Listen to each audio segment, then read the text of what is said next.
ইন্তেকালের প্রায় 40 ঘন্টা পর রাসূলুল্লাহ সাল্লাল্লাহু আলাইহি সাল্লামকে দাফন করা হয়। রাসূলুল্লাহ সাল্লাল্লাহু আলাইহি সাল্লাম ইন্তেকাল করেন সোমবার জোহরের আগে। আমরা যদি টাইম হিসাবে বলি আনুমানিক সকাল 10টা 11টা এরকম। আর ওনাকে দাফন করা হয় বুধবার রাতে, মাঝরাতে বা ফজরের আগে। সেই হিসাবে সময়টা প্রায় ধরা হয় 40 ঘন্টার মতো।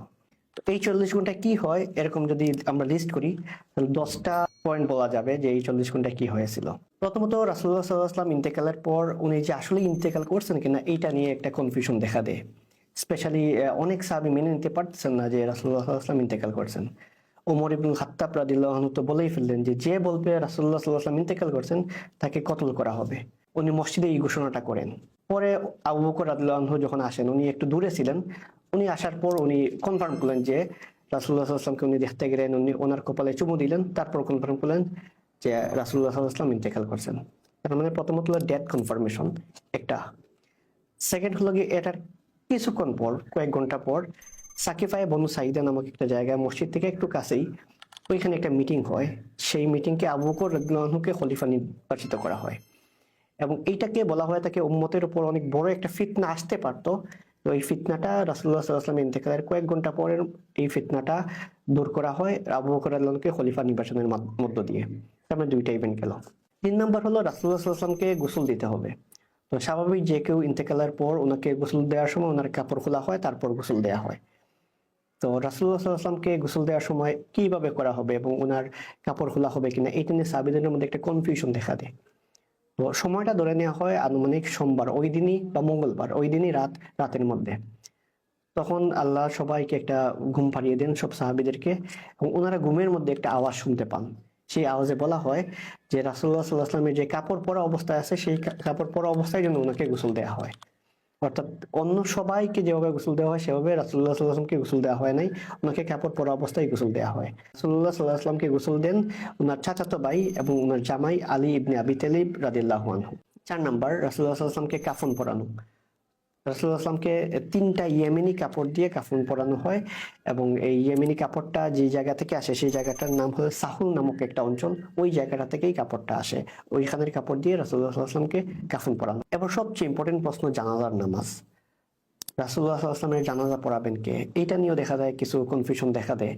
পরবর্তীতে সাহাবীরা সিদ্ধান্ত নেন যে জানাজার নামাজে কোনো ইমাম থাকবেন না, প্রত্যেকেই নিজে নিজে গিয়ে নামাজ পড়বেন। যেমন ধরেন আমরা জামাতে নামাজ মিস হলে আমরা যেমন একা একই নামাজ পড়ি, এরকমই প্রথমে পুরুষরা গিয়ে নামাজ পড়েন, তারপর মহিলারা গিয়ে, তারপর বাচ্চারা গিয়ে, যারা ছোট ছিল তারা গিয়ে নামাজ পড়েন। অর্থাৎ ওই নামাজের কোনো ইমাম ছিলেন না। জানাজার নামাজ প্রত্যেকেই নিজে নিজে গিয়ে জানাজার নামাজ, আমরা যেমন জামাত ছুটলে যেরকম নিজে নিজে নামাজ পড়ি ঠিক তেমনি নিজে নিজে গিয়ে জানাজার নামাজ পড়েন ইমাম স্যার। 6 নাম্বার হলো কবর খোঁড়া।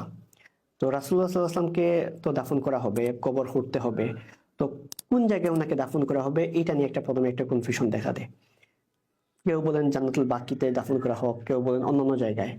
তখন আবু বকর রাদিয়াল্লাহু আনহু বললেন যে উনি একটা হাদিসের উদ্ধৃতি দিলেন যে রাসূলুল্লাহ সাল্লাল্লাহু আলাইহি ওয়াসাল্লাম বলছেন যে নবীরা যে জায়গায় ইন্তেকাল করেন সেখানেই তাদেরকে দাফন করা হয়। এর ফলে রাসূলুল্লাহ সাল্লাল্লাহু আলাইহি ওয়াসাল্লাম যেখানে ইন্তেকাল করেন অর্থাৎ আয়েশা রাদিয়াল্লাহু আনহার ঘর, সেই জায়গায় রাসূলুল্লাহ সাল্লাল্লাহু আলাইহি ওয়াসাল্লামকে দাফন করা হয়। 7 নাম্বার রাসূলুল্লাহ সাল্লাল্লাহু আলাইহি ওয়াসাল্লামের কবর খুঁড়তে হবে।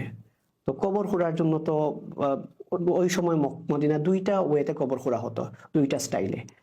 তো সবাইকে বলা হলো যে এই যে কবর খোঁড়া হবে তো এই 2টা স্টাইলে মদিনাতে কবর খোঁড়া হয়। তো এই 2জন সাহাবী কবর খোঁড়েন, একজন এক স্টাইলে আরেকজন আরেক স্টাইলে। তো বলা হলো যে তাহলে 2জনকে খবর দাও, যে আগে আসবে সেই কবর খুঁড়বে। তখন দেখা যায় আবু তালহা আনসারী রাদিয়াল্লাহু আনহু আগে আসেন এবং তিনি রাসূলুল্লাহ সাল্লাল্লাহু আলাইহি ওয়াসাল্লামের কবরটা খোঁড়েন। অতঃপর রাসূলুল্লাহ সাল্লাল্লাহু আলাইহি ওয়াসাল্লামকে দাফন করতে হবে। দাফন করার সময় 4জন সাহাবী কবরে নামেন। সেই 4জন সাহাবী ছিলেন রাসূলুল্লাহ সাল্লাল্লাহু আলাইহি ওয়াসাল্লামের পরিবারের অন্তর্ভুক্ত। এখানে আরেকটা জিনিস বলে রাখা ভালো যে রাসূলুল্লাহ সাল্লাল্লাহু আলাইহি ওয়াসাল্লামকে যে গোসল করা হবে তো এইটা কে করবেন এইটা নিয়েও তো একটা কনফিউশন হওয়ার কথা। ওই যে আবু বকর রাদিয়াল্লাহু আনহু খলিফা হলেন, খলিফা হওয়ার পর তো উনি অনেকগুলা ডিসিশন, লাস্টে শেষের ডিসিশনটা নিবেন কে? এই জায়গায় হলো খলিফা, উনি আসলে ডিসিশনটা নেবেন। উনি যদি ডিসিশনটা না নিতেন তাহলে একটা বিশৃঙ্খলা দেখা দিত। তো গোসলের ক্ষেত্রেও কিন্তু ডিসিশনটা আবু বকর রাদিয়াল্লাহু আনহু নেন যে রাসূলুল্লাহ সাল্লাল্লাহু আলাইহি ওয়াসাল্লামকে গোসলটা করাবেন, ওনার পৈতৃক সম্পর্কের দিক দিয়ে যারা আছেন তারাই ওনাকে গোসল করাবেন। দাফনের ক্ষেত্রেও কিন্তু এইটা মেনটেন করা হয়। নতুবা দেখা যেত সবাই তো রাসূলুল্লাহ সাল্লাল্লাহু আলাইহি ওয়াসাল্লামের ক্লোজ, কে গোসল করাবে এটা নিয়ে আবার কনফিউশন দেখা দিত, কে কবরে নামাবেন এটা নিয়েও কনফিউশন দেখা দিত। তো ওই জায়গায় আবু বকর রাদিয়াল্লাহু আনহু একটা স্ট্যান্ডার্ড সেট করে দেন, সেই স্ট্যান্ডার্ড অনুযায়ী দেখা যায় আলী রাদিয়াল্লাহু আনহু গোসল করান এবং উনি ওনাকে কবরে দাফন করেন। সেই চারজন ছিলেন একজন আলী রাদিয়াল্লাহু আনহু, একজন আব্বাস রাদিয়াল্লাহু আনহু, একজন ফদল ইবনে আব্বাস রাদিয়াল্লাহু আনহু, সালিহ রাদিয়াল্লাহু আনহু, উনি ছিলেন রাসূলুল্লাহ সাল্লাল্লাহু আলাইহি ওয়াসাল্লামের গোলাম, ওনার আজাদকৃত দাস। এই চারজন মিলে রাসূলুল্লাহ সাল্লাল্লাহু আলাইহি ওয়াসাল্লামকে কবরে দাফন করে। 9 নাম্বার, রাসূলুল্লাহ সাল্লাল্লাহু আলাইহি ওয়াসাল্লামকে কবরে দাফন করা হলো, রোজায় দাফন করা হলো। তো সর্বশেষ কোন ব্যক্তি রাসূলুল্লাহ সাল্লাল্লাহু আলাইহি ওয়াসাল্লামকে টাচ করেন, সাহাবীদের মধ্যে মানে সবচেয়ে লাস্টে কে টাচ করেন? এটা আমাদের মনে হতে পারে ঠিক আছে কেউ ক্যাজুয়ালি হয়তো বা টাচ করছেন, না, একজন সাহাবী জেনে বুঝেই এটা উনি স্মরণীয় হয়ে থাকতে চান যে আমি রাসূলুল্লাহ সাল্লাল্লাহু আলাইহি ওয়াসাল্লামকে দুনিয়ার বুকে সর্বশেষ টাচ করছি।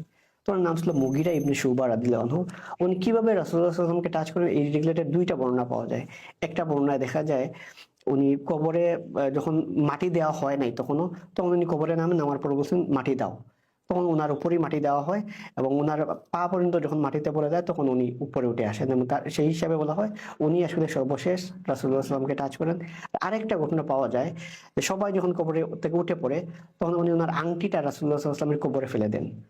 ফেলে দেওয়ার পর যখন সবাই মাটি দিবে তখন বলতেছেন যে দাঁড়া আমার আংটিটা তো পড়ে গেছে রাসূলুল্লাহ সাল্লাল্লাহু আলাইহি ওয়াসাল্লামের কবরে।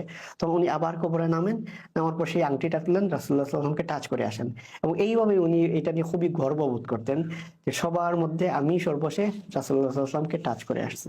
10 নাম্বার, রাসূলুল্লাহ সাল্লাল্লাহু আলাইহি ওয়াসাল্লামকে দাফন করা হলো, সব সাহাবী উঠে আসলেন এবং বলা হয়ে থাকে সাহাবীরা বলছেন ওনাদের জীবনে সবচেয়ে কষ্টের দিনটা ছিল ওই দিনটা, যে দিন রাসূলুল্লাহ সাল্লাল্লাহু আলাইহি ওয়াসাল্লামকে দাফন করা হয় এবং ওই দিন ওনারা আসলে কিছুই করতে পারতেছিলেন না যে এত মন খারাপ, তাদের সবচেয়ে প্রিয় মানুষকে দাফন করে আসেন এবং যেই মানুষকে টাচ করতে পর্যন্ত তাদের সমীহ করতেন যে ওনাকে টাচ করব, ওইটাও চিন্তা করতে পারতেন না, সেই মানুষের উপর তারা মাটি ফেলেন, তাকে দাফন করে আসেন। এবং ওনারা যখন ফিরে আসেন তখন ফাতিমা রাদিয়াল্লাহু আনহা রাসূলুল্লাহ সাল্লাল্লাহু আলাইহি ওয়াসাল্লামের মেয়ে, উনি আনাস ইবনে মালিক রাদিয়াল্লাহু আনহুকে জিজ্ঞেস করলেন, ও আনাস তুমি কিভাবে পারলে আমার রাসূলের উপর তুমি মাটি ফেলতে?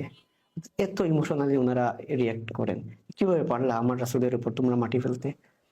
এখানে আরেকটা ঘটনা আছে, সেটা হলো আয়েশা রাদিয়াল্লাহু আনহা উনি একবার স্বপ্ন দেখেন। উনি স্বপ্ন দেখেন যে 3টা চাঁদ ওনার কুলের উপর পড়ছে। সেই স্বপ্ন দেখার পর উনি ওনার বাবার কাছে যান যে এই স্বপ্নের ব্যাখ্যাটা কি। তখন ওনার বাবা বলেন কিছুদিন অপেক্ষা করতে। যখন রাসূলুল্লাহ সাল্লাল্লাহু আলাইহি ওয়াসাল্লাম ইন্তেকাল করেন এবং রাসূলুল্লাহ সাল্লাল্লাহু আলাইহি ওয়াসাল্লামকে ওনার ঘরে দাফন করা হয় তখন আবু বকর রাদিয়াল্লাহু আনহু বলেন যে তুমি যে স্বপ্ন দেখছিলে না সেই স্বপ্নটা একটা পূরণ হলো।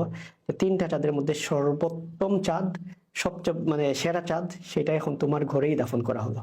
তার মানে প্রথম চাঁদটা ওনার ঘরে পড়ে, ওনার ঘরেই ওনাকে দাফন করা হয়। সেকেন্ড হলো ওনার বাবা এবং উমর ইবনুল খাত্তাব, ইসলামের প্রথম 2 খলিফাকেই আয়েশা রাদিয়াল্লাহু আনহার ঘরে দাফন করা হয়।